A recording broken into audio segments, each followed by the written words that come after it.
or like silverfish and baby pigeons don't exist. I've never seen have you ever seen a baby pigeon? No, Yes. I've never seen one. Right? Yes. No bullshit. Yes. You've never seen a baby pigeon. I have seen a baby pigeon. They don't exist. They do exist. They grow. They are born fully grown. Not if they like nest in like a little like your window of your office building kind of thing. Really? Yeah, I've totally seen videos of this. What does a baby look like? What does a baby pigeon look like? It looks like a baby fucking bird. They look like little mutants. Mutants. They got like giant eyes and a weird shaped beak, and they wobble a bunch. What does an adolescent pigeon look like? That's more of the question. Okay, see now there you got me. I don't think I've seen an adolescent pigeon. Yeah, like a teenager pigeon. Yeah, Teenager. Yeah. They got like a little. They got he's like a lanky and like an smells Anthrax bad. t-shirt on, or whatever, like a Green Day t-shirt. Like, Mom. You got me there. I don't even know how. Like, how would you know they're adolescent? What color would they be? Like dark gray? I mean, shades of 50 or so shades of gray. Wrinkled in all t-shirts. different colors, right? So, but when you were talking about like, did you do it, or did he do it? Or Are you okay over there? Yeah. No, but it reminded me of a scene from Flight of the Conchords where he's saying like he maybe did, maybe he did, maybe he didn't. No, he maybe did. Yeah, but I don't know what he did. He's like, no, he maybe did. He's like, are you guys fucking with me? Whatever. He's trying to say like he may be dead, but with like a Kiwi accent. Okay. Yeah, that's where you're going with this. Yeah. He maybe did. He maybe did. Oh no. I've never been fashionable. Have you ever seen Flight of the Conchords? No. I've seen select bits. Yeah, I've seen pieces. Whatever streaming service it's on, I don't currently have. So yeah. It's very funny. Well, speaking of death. What? Whoa!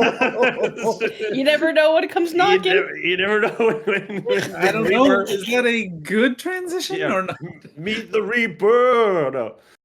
No. Having player death as part of a campaign one shot, I think is almost an essential component. But you have to be careful when you put. You want to put the TPK counter at the front of an episode, right? Because everyone dies in the beginning. Well, unless you've got, that's the point. Yeah, unless you want to go play board games right away. That's Get right. this RP out of the way. Yeah, we're done. Yeah, exactly. The Elden Ring style of like RPG game. It's like you died. It's like, okay, I don't want to play this game anymore. I did do the Dead. But yeah, what are we doing today? We're making an adventure. We are making an adventure. We're on an adventure. An adventure. That's right. Yeah, like a one shot that listeners can just pick up, bring to their tables, and go with it. Right. So where do we start, guys? I think we go with the classic kind of like traditional fantasy genre, right? Wizards, warriors, rogues, that kind of, rather than going sci-fi or western or something like that, right? Yeah, let's go nice tradition. Yep. Yeah. You can always adapt it. You can always adapt it later if you wish. Just throw in like lasers instead of magic bags. All I want is freaking sharks with lasers on their foreheads. Is it too much to ask? So per this conversation, we made sure that none of us had prepped anything, so we're all going in kind of cold. Coming in hot, starting off cold. And we have excuses. Comfortable feeling for me. No foreplay whatsoever. We're just lunging right in there. Give her a kiss, boy. Just goes lunging for the clitoris. Oh my god! I'm sorry. Oh. Okay, I'll maybe next time we should prep. Yeah, agreed. So, well, where do we start? I mean, I like the cold open. That's a fun start for a one-off, and that gets away from like starting in the tavern, as it were. But so we're off to the races. We're starting. What do you guys have? I was thinking about our cold open. I'm like, are we talking about pigeons? We start with an adolescent pigeon now. Oh, the pigeon MacGuffin. The pigeoffin? The pigeoffin? It's like MacGuffin sounds like a pigeon's name. yeah, That does sound like a MacGuffin, pigeon's name. MacGuffin the pigeon. Right? Does Yeah, it yeah, sound like yeah. a pigeon's name? I love this. Has to be part of the adventure. Oh my god. Chasing a pigeon named MacGuffin. Yeah. Hey, MacGuffin. I am walking over here. There are pigeons outside of New York. I'm reminded of like the Animaniacs or whatever, like the good feathers or Good whatever. feathers. Good feathers. Man, those are so good. That's so good, right? All right. So how do we start off our one shot here, guys? Goal. Start with the goal. Start with the goal. What are they trying to accomplish? Right.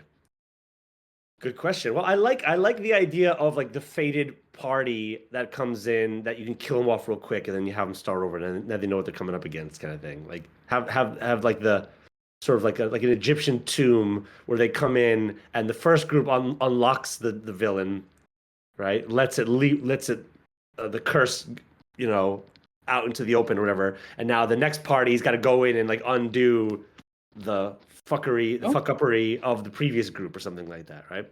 Okay, let's go with that. That's fun. That's fun. I like that. Right, so they like you come in. The first one does something bad, and then the next group has to then right the wrong. But then the players are playing both parts, right? So they get to go through the dungeon kind of twice, or like you start at the middle of the dungeon with the first group having gotten there, and maybe you could like even drop a few seeds of the things that they had to go through previously to that, and then that can be tied in when they start their actual characters, which is like, they're seeing this via like a crystal ball or something like that, right? So and I'm just spitballing here, so jump in with whatever you think. Like I like the idea, like you have them starting in like some room, like with I'm imagining like an obelisk or something like that, where they touch the thing and some deadly vapor comes out and just eradicates all of them, right? But you explain all these things that they have on them, like they've got like a torn rope, and they've got like a 10-kilo disc that, or a small hard drugs. I mean, like a small plate that looks lighter than it actually is, but it's really heavy, even though it looks really light. And like they have a series of like strange things that the party had to have used to get to that point. And like they're seeing this only at the tail end, right? Like so, like whenever the wizard card party in the group realized that they were doomed, kind of wished out the message, whatever, to other groups, and now that's what their group is seeing, right? So that actually has a reason for them to see it rather than just being like cinematic about it, right? all right. Now I got a question for you. How do the two of you feel about having a plan, like a player at the table who is the evil person? Doesn't work. It doesn't work. No, wait. With a twist. You have them all roll ahead of time. Yeah, what a twist. Like a not a silent, an anonymous roll kind of thing. So they roll whatever D100 and give you the number. They have no idea how well they did or what it even means. And then based on your metrics, though, somebody who's closest to 75 is going to be the bad person. Right. And then everybody gets surprised by it at the end. Now, has that ever worked for you? If everyone knew going in that was the thing, I think that might be able to work, yeah. Yeah, but you don't want to spring that on them because that totally takes away their agency, right? They're like, oh, I'm the bad guy. And, they might not want to be that bad guy. No, if you know beforehand, and everyone's in, everyone's up for that. Yeah, I can see it working. Playing a little bit of, like RPG Clue. Right. You could be Colonel Mustard? Yeah. Well, so I think I attempted this one time. Were you there for this infamous moment, Chris? It was with Dave's character, and I had brought in like a guest player. Yes. Who, before I told him like you're gonna be the spy or whatever, you're gonna be the bad guy, and it was a big kerfuffle when he revealed himself. Like when a character was down, he like coup de grace the character and killed him. Yeah, and he killed him. Yep. And everyone was like, "Wait, what?" And one side of the table said, "No, that breaks the convention because like as the convention being that when we sit down at a table, we should all be on the same side."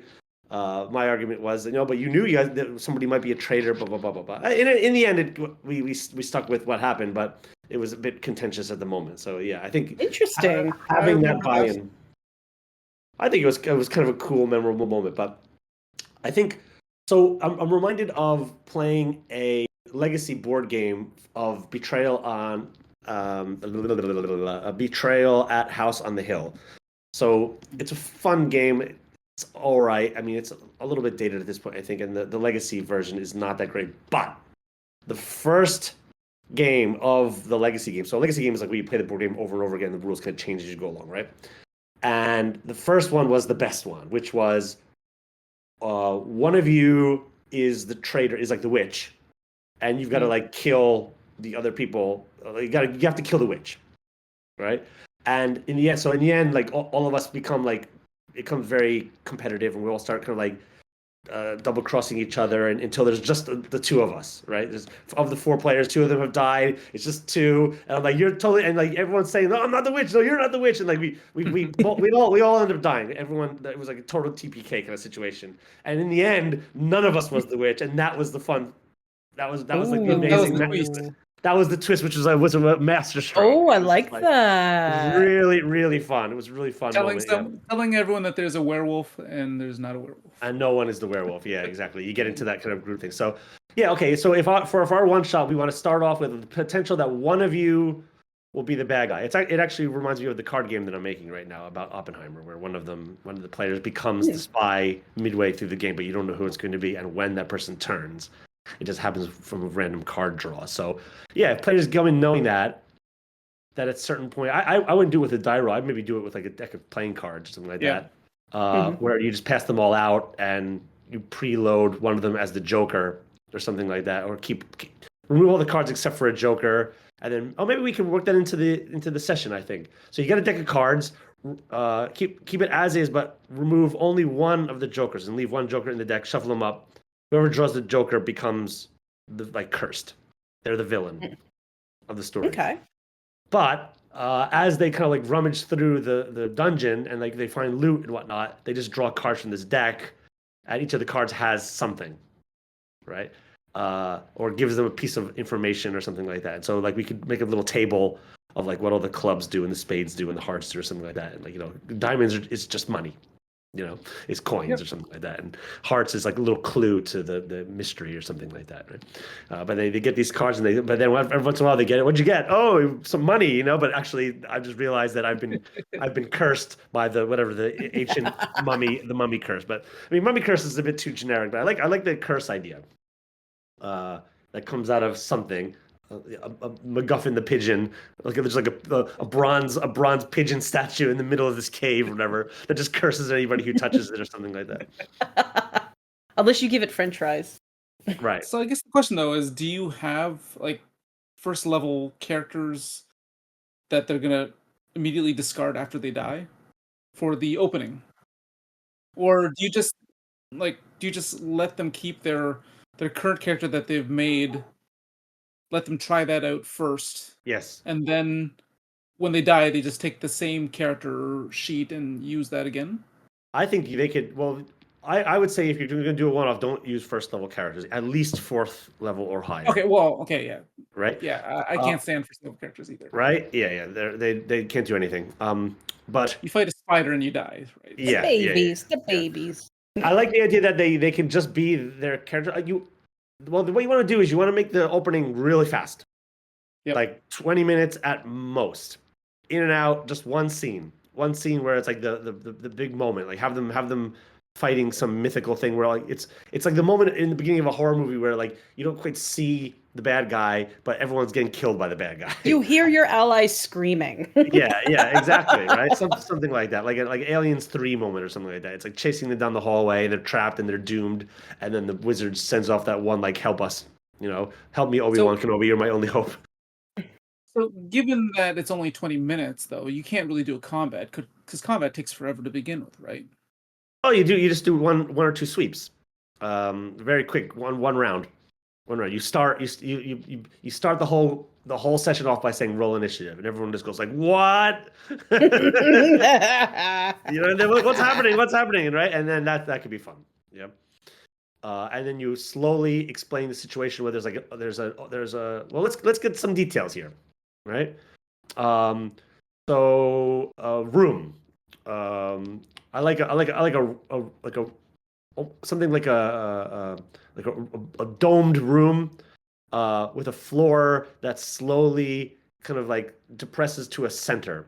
Like there's the center Okay. the center of the room is lower than the rest of it, and it's like a gentle rake that comes out to an entrance, and it's almost like that's where the water would kind of drip down and pool into the center there, right? And it's something is in that center. What's the something in the center? This is the cursed item or the thing that they were off to procure that ends up dooming the party. What is this thing? Right. Well, is the dome like when you said dome and kind of like I'm thinking like almost like a temple underwater, Like so an underwater temple? Yeah. So if we like that, what would be what would you be creating a temple to in this kind of environment, or have they been like tsunami? Let's say it was maybe it's an underwater temple, but it wasn't originally an underwater temple. It's like there we go. a sunken temple or something like that, right? So the water itself isn't completely underwater, but like the temple is underwater, but they don't have to be like they don't have to have a underwater breathing apparatus to get we don't have a water level. yeah. Like once they walk through some sort of like magical barrier, now they're in the temple, which is underwater or something like that. It's breathable, right? So they're down there, right? And it was, by whatever gods in the world had sort of doomed this temple like an Atlantis because of the cursed item that's in there in order to sort of like stop anyone from getting in there. But then of course, adventurers being adventurers, the curiosity kind of killed the cat, as it were. They kind of came down there and they unleashed this thing, and that's what the trouble was caused by, right? Sounds like sacrifice to me. Object. Oh yeah. Sacrifice for immortality kind of angle. Okay. That's worth going down there for. Yeah, so in the days of old, as it were, this temple was a place of sacrifice, right? Where even like young virgins or whatever, like but like pure beings from whatever this civilization was would be taken here to sort of appease the gods, right? Wrongfully. So I like the idea that, like, it goes down, right? It dips down into this kind of like center area where all the water is kind of pooled up. And in the middle, there's a huge altar, right? Because that's where people were sacrificed on top of this altar. And maybe there are seats all around so that everyone could spectate. That's right. Like an old operating room or something like that, right? Oh, God. Creepy. And the blood would pool down and, everyone else would take part of the ceremony and their blood would mix together, but even the observers would like make small little incisions on their arms and let the blood kind of drip down the sort of sides of the floor and pool around this altar where the unfortunate victim or victims over the course of like centuries would have been until the gods sort of like doomed this place and had it sink into the earth and whatnot, and like this tepid kind of lake kind of formed over many decades of rainfall and have filled out this sort of like. And everyone knows, like, oh, it's down there. Like, but what's down there? And this is where we enter our doomed raiding party, who's come down there. I like the fact that I like the altar idea, but the altar has to like open somehow. There's got to be like a moment, because that's where we start. The start of the pushing the red button of the. I mean, they just add their own blood, right, to activate it. That's right. Yes, they add their own blood, right? And therefore cursed. You're part of now the thing that took this civilization under. Mm-hmm. Yeah, and the legend has it that within this temple, whenever a victim was sacrificed to this altar, it would reveal, this sort of like priceless artifact or something like that, like the heart of whatever.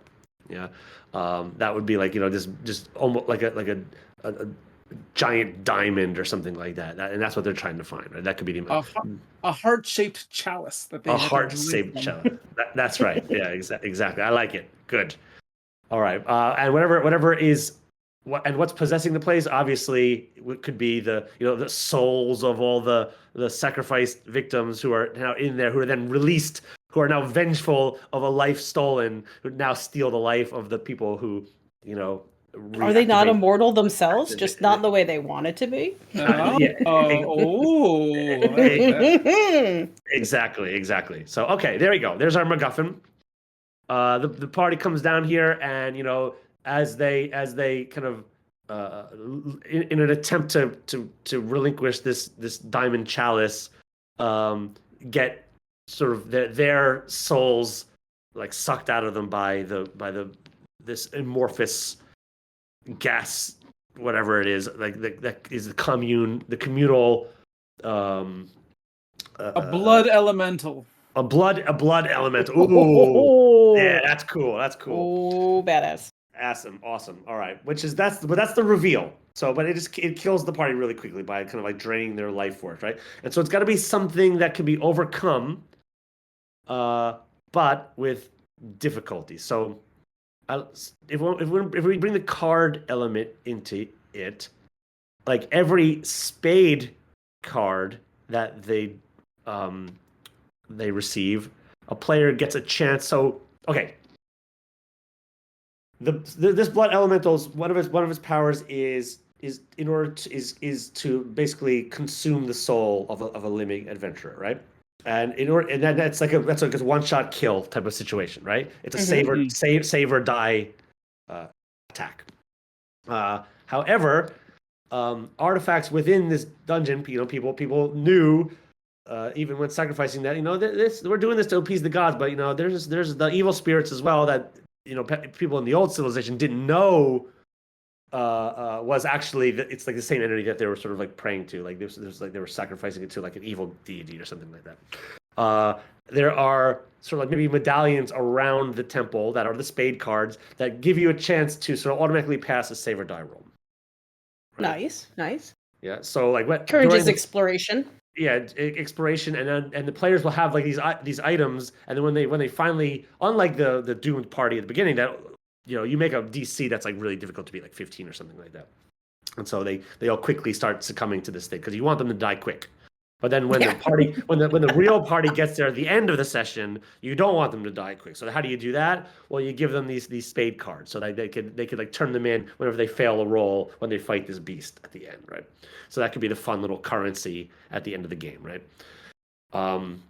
However, we do have we're thickening the pot here with the spy element. We may want to put that off to one side for the time being, but yeah. No. What else? So this is in the center of this temple, right? What are the obstacles that the adventurers have to get through, which they don't see in the cold open, but maybe that the dead adventurers have on them, such that like they can kind of give a sense of what they might have to go through, so they can prepare accordingly as they go through, right? Something like Indiana Jones and the Last Crusade. He's got the book of like the 3 trials, what they're going to do, so he's kind of has like a little preparation beforehand, right? So what are some? Okay, here's another one of my little like bucket list campaign things. Mm-hmm. Finding a way for the players to be fighting themselves without knowing that they're fighting themselves. And if we're saying that this like stop elemental... hating yourself. But if they're ghosts, bear with me. Yeah. Bear with me. If they're spirits, right? You can make them not very identifiable. Like say the first one that they come across is a wizard character, right? Mm-hmm. And he has the same skill set as your wizard in your party, but acts completely different than the player that's at the table.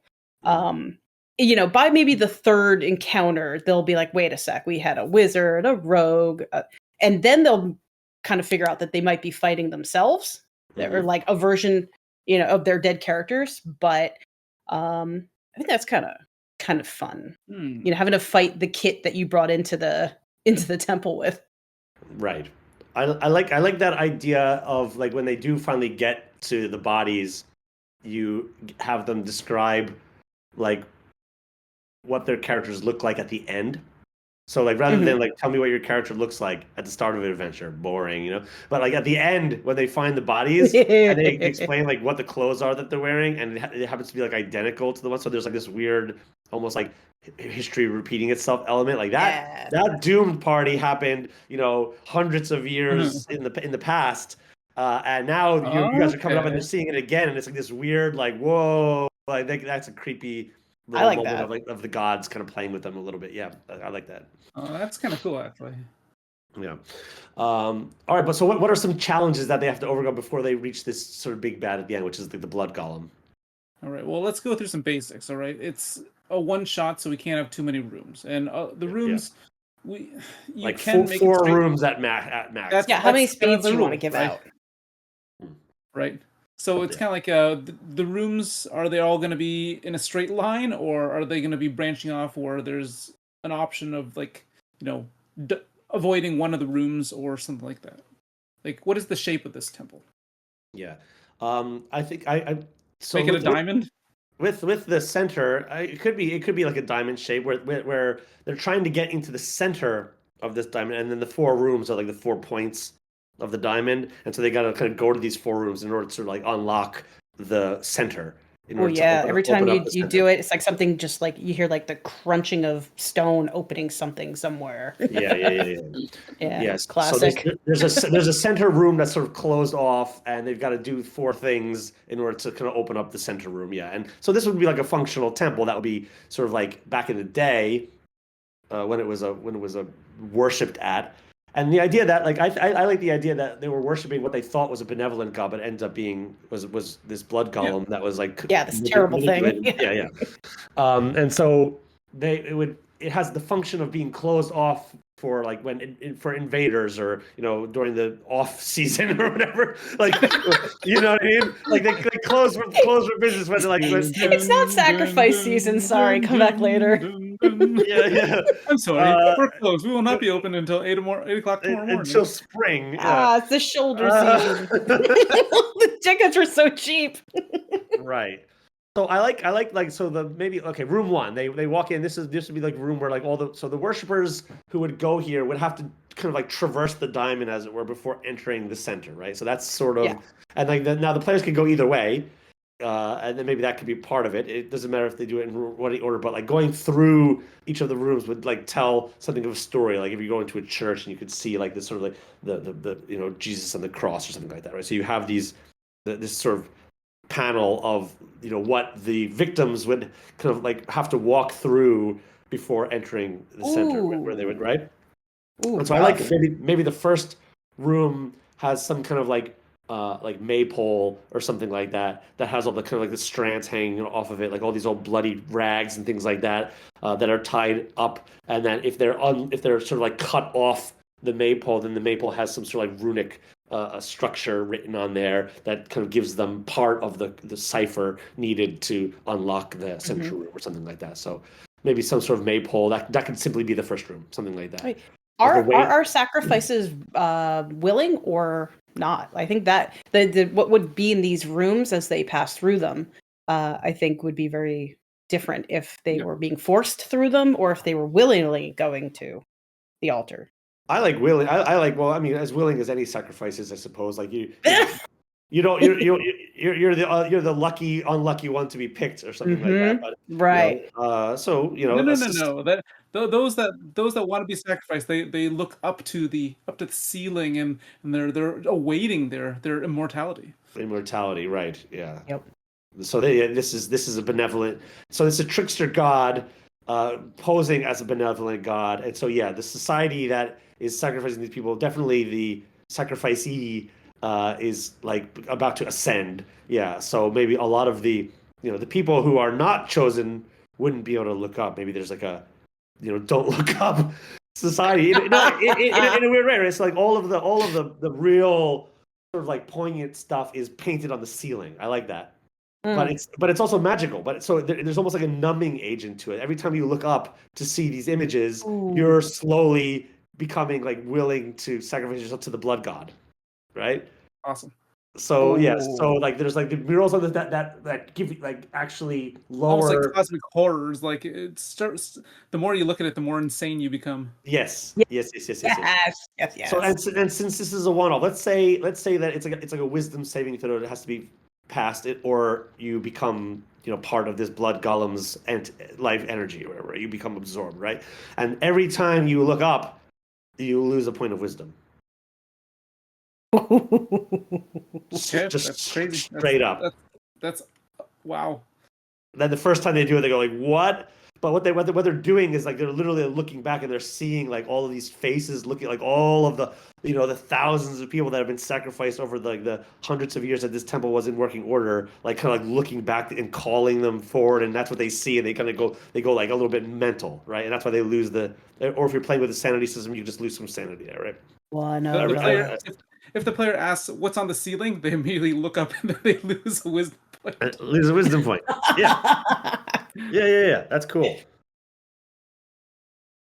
And like what the runes on the maypole say doesn't matter. It doesn't. I mean, you could find a bit of poetry online if you'd like, but let the players maybe come up with it as you play the game. It might change slightly, right? Oh yeah, tell the players to tell you what they see. Yeah, what do they see? Yeah, exactly. What is in their desires? What do they see? Yeah, and then you could kind of come up with like. So there's something of the blood golem deity here is kind of preying on people's like desires and wishes and things like that, and with the gift of immortality, right? Yeah, very cool. All right, another one of the rooms that I'd like to put in here. I set forth is it's a room full of weapons, and it's you choose your own sacrificial like method of dying. Autoerotic asphyxiation. Yes, yay! there's a rope and then like a rickety stool. Oh, it's a rickety stool. Choose rickety stool. I think that's the name of this one shot.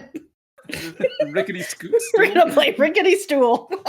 The idea was more along the lines where there were swords and weapons and things that the party could potentially use to fight things, right? But also, it's kind of the idea that they're choosing the method of their own death, pretty much. I like it. So by this point, like all the weapons are old rusty, and they're weapons of an old age, so it's like picking up like a Bronze Age sword or something like that. So there are all these old sickles and strange devices that don't have like a warfare function, but are there like finding like an old surgeon's tools or something like that. They have these different effects in that regard. That could be but fun. Also at least one of them has to be used to enter the final room, though. They can't enter it without one.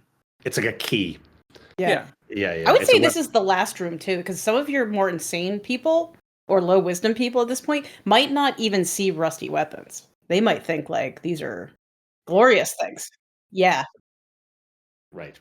Exactly. So this is the top of the diamond then. Yes. Yeah. I would think so. Yeah. Okay, so you got a maypole in the south quadrant. You got the rusty weapons that are also appear as and maybe that could be an interesting thing too. So if as they're going through and like they're rummaging through like the vases or whatever, like Link, they smash through them, destroying all the vases. You know what I mean? Whatever. But like there's gotta be things that they can like rummage through in order to get these cards, right? Like to find them, right? So they're like maybe like I think diamonds are just money. So that's loot. That's like looting. So in a way, there's almost like a mini game. Like you could tell them like you could establish their characters as sort of like a dungeon looters or whatever. They're just trying to make as much wealth as possible. They just want to retire, like all of us. Yeah. Then the player who kind of walks away with the most diamonds is sort of like the winner or whatever of the game in a weird way. If you want to play it that way. So diamonds are just money. Spades are the amulets that you could use to kind of get away from the death save. And then maybe hearts are another thing that like slowly manipulates you. So it's all about manipulating you. This is what this god wants. He wants people to come in here. He wants you to look up, and he wants you to get these heart cards. Like maybe the more of them that you have, maybe that could be it. Rather than the Joker, when they finally enter the final room, the player whoever has the most hearts becomes the blood golem or something like that. Oh yeah. Is infected by the blood golem. But you're not going to tell the players, but you're going to say one of you will turn. You're not going to tell them how, and you just start giving these cards to them, and then at that moment, then that's the fun reveal. I love it. I love it. That could be really fun. Yeah. Disguise them as like just like blood diamond or like I don't know, red diamonds or whatever, right? Yeah. Little red diamond. People think that they're worth something, right? But they're actually, diamonds made out of blood. I mean, hell, tell them that like rubies in this world are far more valuable than diamonds. And then turns out, well, they're not rubies. They're little diamonds that are like semi-opaque that have like this kind of like red mist on the inside of them, and they're actually like those are the souls of the people that have been like kind of encapsulated in this thing, and from which the blood golem drives his power, and that could be the fun reveal too at the end that like by smashing these things is the only way to destroy the thing, but like to destroy each one requires an action. So at the end you basically have 12 but if like you have 4 players, that's three rounds if everyone chooses to destroy one on its turn, but like you're doing that while doing death saves. Panic. Yeah, that could be really fun. Yeah. Cool. I'm starting to like sour on the underwaterness of the temple now. I'm seeing it more like on the top of a mountain for some reason. I don't know why. Maybe we could leave it. We could leave it alone. Leave it underwater. I mean, it's definitely cursed for some reason. It's been like the gods, the lawful deities doomed this place, and therefore that's why adventurers want to go there or don't want to go there. But like that's where all the good loot is because nobody else wants to go there. It's untouched and all that kind of stuff. But all right, well, let's take a quick break, and then we'll finish up the next 2 rooms of the dungeon and come up with a fun conclusion / maybe even starting point.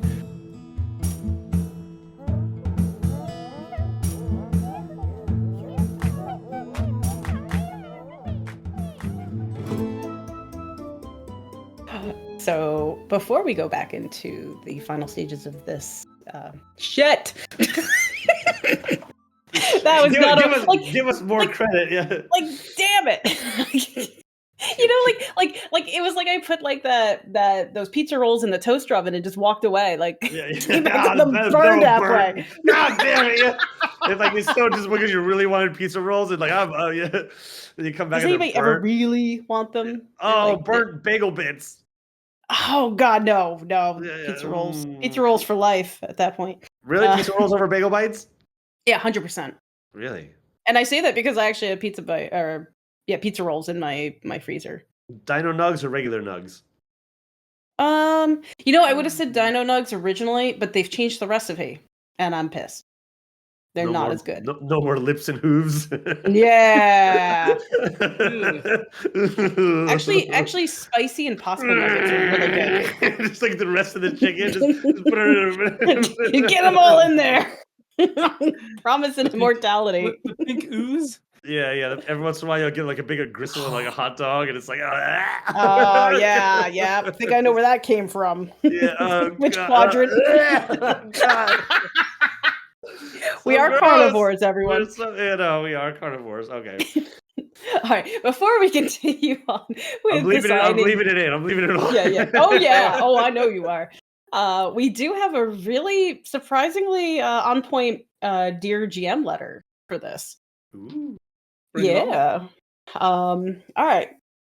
We have. I'm leaving you, and I'm taking the cat. Oh. That's a Dear John letter. That's a Dear John. No, Dear GM. That's a little happier. Remember that TV show, Dear John? That was a TV show. Yeah. Anyway. It was. Yeah. Don't remember that. I remember him being like by a fireplace in the opening credits. Yeah. The letter was on the fireplace. Yeah. It was a comedy about like a guy comes home and like his wife left him a Dear John letter, and that was like the premise of the show.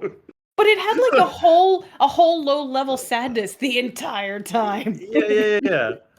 It's like my life sucks, but okay. Wait. There was a lot of those really weird like premise TV shows back in the day where it's like where the guy is like inside head or Inside Out, where like it's like the guy. This is the guy's personality. I'm John's like reason, and I'm John's aid and all that kind of stuff, right? And then Disney stole it. And then Disney, well, yeah. Probably. Go figure. Yeah. Reimagined. It's reimagined. Okay, Dear GM letters. Yes. Okay. Dear GM. In parentheses. Sorry. You're like you see a dino nug. No, I don't have dino nugs. I don't have any. Okay. No, I was contemplating the question. I see. I had 3 tacos tonight. I'm good. 3? 3? No, street. Not 3. I heard 3 as well. So for the rest of us. I heard 3. It's not Wait, Free wait, you RPG should and free taco. Yeah, you should have said 3 because a street taco? Ew, like you just like found a taco? Like, there's ooh, street yummy. tacos. Like, Street vendors. oh, okay, a Yeah, vendor. I A know. I vendor. didn't just scrape it up off Street the taco. ground. I You just had a savage. street taco. Oh, Gross. street food in taco form. Yeah, okay. Road pizza. Yeah, road pizza. That's gross. Yeah, That's yeah. gross. Roadkill. Don't eat that. Nobody eat that. Speaking of hot dogs, Mm. dino nugs. All right. You really want dino nuggets? Well, I don't know why. I'm Can you seeing even it in get the back, in the behind you. You got Oh a my dino god! nug. I have a plushy dino nugget for my gamer friends. Apparently, it's making Jay very hungry. It's making me hungry. Yeah. All right, here's your question. One of my players just had a character death and has asked if she can haunt the party instead of rolling something new. Ideas on how to make this work. She can what? Haunt. Haunt. So the new, Haunt party? it's not a new character. They want to haunt the present party for now. Would you even allow it? And if so, how would you make this work? Totally could work. I mean, but haunting the party premise, I don't like. But if they want to play like a ghost, totally cool. You just reimagine hit points. You do the whole thing, but hit points are just like their spirit energy or whatever, and then they can just play like a dead character that is there that can die again. Easy. I kind of like that idea as well. What do you think, Chris? Yeah, I think that could totally work. You'd have to make sure that the rest of the party is down for that as well, because they might True, not yeah. want a ghost floating around them. Fair. So, if the party's down for it, I'd say find a way to do it. Yes, definitely. That could be really, really interesting, actually. It's sort of like the Uh-oh, Jay's got good giggles. Sorry, but like the premise, like it's a kid's cartoon. The premise of like Casper the Friendly Ghost is based on like a dead child. What? Right? Because like Casper is a child. Oh That's a my god, you're ghost, right. Right? But it's all he's just a charming little ghost. Like, this is like a dead kid. What the How did I never think of that before? Oh, what? Oh my god, what was wrong? Wasn't it the 80s? Was Casper from the? No, even earlier than that. No, it's not our generation's fault. That movie is nuts. The soundtrack is amazing by James Horner. Like Casper's Lullaby is really good, but like it's weird where like because like Eric Idle is in the movie and like he dies, like they get thrown off a cliff or whatever at the end of the movie, and then they become ghosts. But whenever somebody becomes a ghost, they become like a cartoon character. Yeah. It's like Ghostbusters Part 2, like when they're in the courtroom season, like these two guys, like I gave them the chair for whatever reason, and like then they just become like these they in no way resemble actual human beings, but like wait, what? So when you die, you just become like an Animaniacs character. If you have unfinished business, though. Right, I see. I mean, okay, so your what business I'm is learning finished, today is immortality is not super great. Not great. Not great. Not great. Not according to the pamphlet. That's right. Yeah. All right. Well, let us get back to our one shot. So we have 2 more rooms to fill. Mhm. It's like we're moving in. Unload the moving Let's go to IKEA. We're like with the Afghan, yeah. I'm on a budget. This is my study. It's got to be my study. Oh, well, there we go. One of the rooms is like the scholarly room, right? Right, This right. is where there was the Knowledge is immortal. yeah, like not like a reliquary, but like what do you call like a bookshelf for scrolls? The scroll shelf. Not a scroll shelf. There's a name for it. Oh, the Valerian? archive. The Is it really? I mean, I'm sure there is. Yeah. Google. We're gonna have to add that. Yeah, we're gonna have to add that into the comments later. Yeah, they're like these fucking idiots don't even know what a scroll shelf is. Yeah. The Library of Alexandria, but yeah. where like most of them are sort of like rotting away and whatnot. But this is where like the wizard can get a cool spell, like a one-off or something like that, like a fun thing that you can just like make up on the spot, like whatever the characters are playing into. Have that spell to like enhance an ability, double their strength. It's a one-off, so you get to go crazy. Like one of the cool things that you see in like the D&D con games and stuff like that is when the DM just says like wild stuff, like, okay, I'm going to use this, or player will do an amazing action, and then the DM says like, okay, roll all of your dice. And it's just like all of them. And it's a fun moment. love And it's just like a crazy fun moment, right? And so this is what you want to do with the one-off. You just have these crazy fun moments. And so with the stuff that like you would never get around to, like a wish spell or whatever, right? Just throw it in there.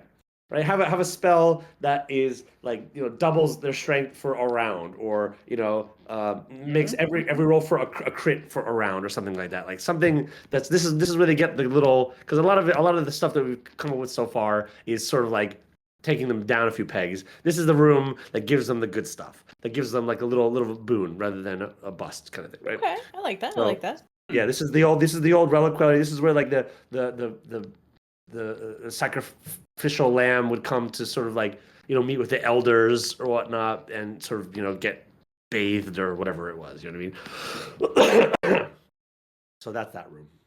And then and more opportunity again as they unroll these scrolls to draw cards, to get information, more backstory on the blood demon and what have you, right? I like it. Oh yeah. There's your lore dump. Right. One more. Yeah. We have one more room. There often are rooms of offerings, or that of like, you know, where you can actually learn. Oh no, that last room was more about learning about the deity or whatever creature that they're worshiping. But like an offering room or like a changing room. In one of my past campaigns, one of the rooms had like a whole bunch of cloths or like clothing that they had to wear to be sacrificed in that. Cords of fabric, Sandra.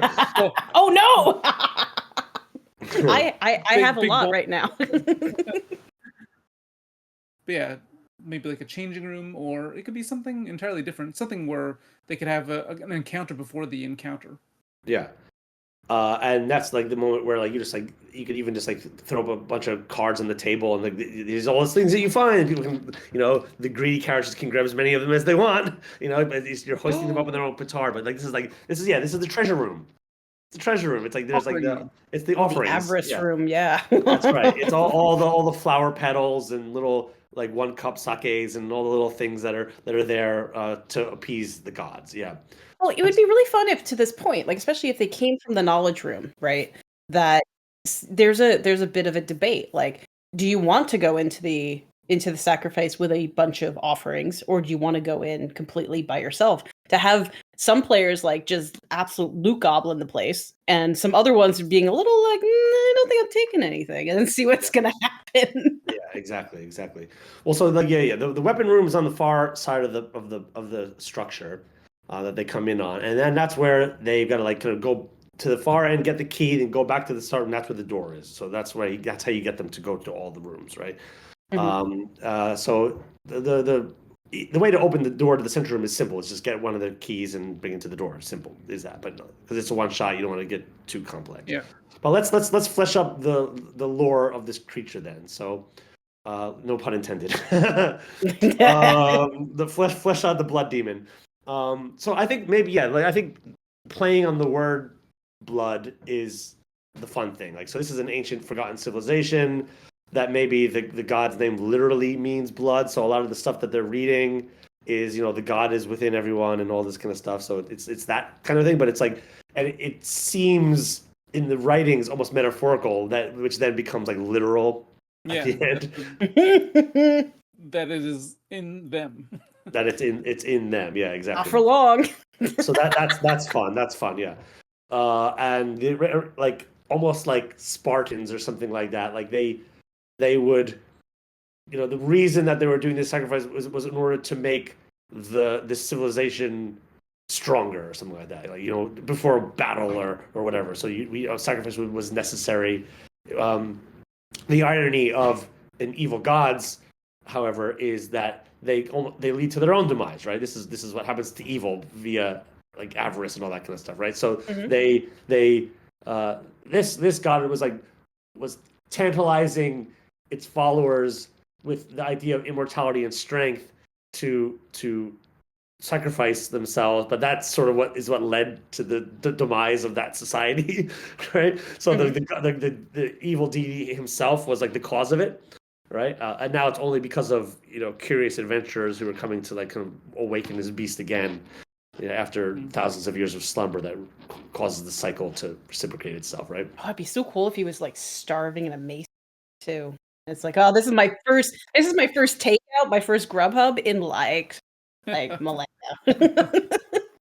Right. Oh, that'd be so creepy because you always think these like kind of like big deities of evil, that they're going to be like huge and looming, but no, this thing's like a wisp of a thing until he eats one of the party. Then all of a sudden he's like, yeah, exactly. So there's like a vampiric nature to it and all this kind of stuff, right? But I think a lot of the scrolls would also read of like we're giving the sacrificial lamb the gift of immortal life, so that the rest of us fill in the blanks here. Help me out, guys. So I feel like there is something of a pact going on. Like the ancient civilization knew of an evil deity, but what they didn't know was that the one that they're sacrificing was the evil deity, right? That's the tragedy. So the fun thing is the evil deity was playing as if it was the good deity. But they knew of an evil deity. They just didn't know that it was the same one. That's the tragedy, I think. Well, also, like, it could be the idea that, like, these warriors were gaining something out of this, right? So maybe these warriors were stronger than other warriors of the other lands. Right. Right. And, in some way, this deity has been tainting and poisoning their civilization for, millennia. Or not millennia, for centuries or decades or whatever, right? So the deity, they're getting something out of doing this, this ritual over and over and over again, is that they are getting stronger. All the people in the audience that were there to, witness this would get stronger. Okay, well so the the warriors who were going to battle have to sacrifice like a family member. Like, so what they're doing is they're offering that family member immortal life, in a sense that like before they go to battle, they sacrifice a family member that now lives eternally like within them, right? Yep. That's what gives them the power, right? There's, and that's extra strength. And that's what made them such an amazing civilization. Way back then. Exactly. But that's also the curse. Brilliant. That's it. And so if there's like a barbarian or a fighter in the party, I think you make two of the characters' family members. No. So you can have a real cluster, ending, right? Why am I saying like I've cursed so many times in this podcast. Like, not like self-censoring. Cluster, you feeling all right, Jay? But yeah. Like a cluster fudge? Whoever is the fighter has to have a family member that's in the party. That's fun. And that becomes a little reveal. The cycle continues. Little weird, little bit of fate and destiny as they see their other selves. I'm starting to second guess the cold open at this point because I feel like now there's enough reveals that you don't want to start off with that. Like maybe just start off the party at the entrance of the temple and just play it normal. You could, yeah. But then modular gameplay, like play it modal gameplay, play it how you want. But yeah, so how do we start off this adventure? I mean, it's a one shot, so I just say start them off at the temple. Just at this point, I'm saying do exactly that. Right, like they've done all the legwork. Give a interesting monologue about you've come to find these sort of like blood diamonds or blood rubies, whatnot, and then they've finally got there. So it's like a lake. It's like a tepid lake on the top of a mountain where like the ice has kind of melted or something like that, and it's under there. It would have been like an acropolis at the top of a mountain, but now it's sort of like submerged under this frozen water. Yeah. Yeah, I like that. Yeah. I think we're hinging this all upon like a big final encounter with one. So there's only one combat right now. Do we want to add some traps? Do we want to add a few other, for the players that like the combat? Where can we add some fights in here? So I think in terms of traps, there shouldn't be any we've set up a trap unless if it's people trying to prevent them from getting into the building itself, right? Because they maybe like some of the locals like no, don't go into that temple because we're gonna trap it. What do you know, old man? Right.